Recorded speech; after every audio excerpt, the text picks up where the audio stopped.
আসসালামু আলাইকুম। Lifestyle with বউ শাশুড়ি পেজের পক্ষ থেকে আপনাদেরকে স্বাগতম জানাচ্ছি। আশা করি আপনারা সবাই ভালো আছেন। আলহামদুলিল্লাহ, আপনাদের দুআয় আল্লাহর রহমতে আমরাও ভালো আছি। আমি আজকে চিংড়ি ভুনা করব, তো ভাবলাম আপনাদের সাথে একটু শেয়ার করি আমি কিভাবে চিংড়ি ভুনা করি। প্রথমে আমি কড়াই বসিয়ে তেল দিয়ে আমি বেশ কিছু পরিমাণ পেঁয়াজ কুচি দিয়ে দিলাম।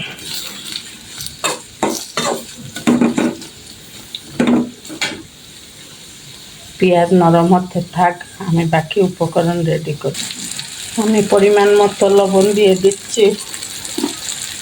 এখন আমি 1 চামচ পেঁয়াজ বাটা দিব, আধা চামচ রসুন বাটা, আধা চামচ আদা বাটা দিয়ে দিলাম। খুব ভালো করে কষাতে হবে।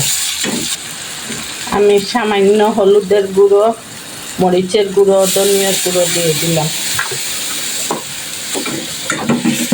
একটু পানি দিলাম গুঁড়ো মশলা যাতে পুড়ে না যায়।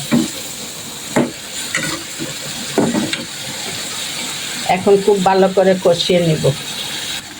আমি একটা কাঁচামরিচ মাঝখান থেকে চিড়ে দিয়ে দিয়েছি। এখন আমি চিংড়িগুলো দিয়ে দিব। এখন মশলার সাথে খুব ভালো করে চিংড়ি কষিয়ে নিব। আর চিংড়ি বেশিক্ষণ রান্না করতে নেই, চিংড়ি বেশি রান্না করলে চিংড়ি শক্ত হয়ে যায়।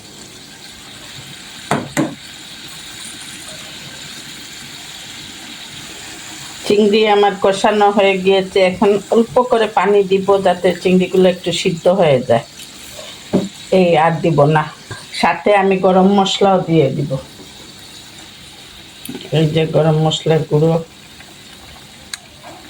দিয়ে দিলাম। আস্তে আস্তে হতে থাক, তারপরে পানি শুকাইও যাবে, চিংড়ি সিদ্ধ হয়ে যাবে, তখন নামিয়ে নিব। চিংড়ি ভুনা আমার হয়ে গিয়েছে। আপনারা লাইফস্টাইল উইথ বউ শাশুড়ির পাশে থাকবেন, আমাদের জন্য দোয়া করবেন। আল্লাহ হাফেজ। আসসালামু আলাইকুম ওয়া রাহমাতুল্লাহি ওয়া বারাকাতুহু।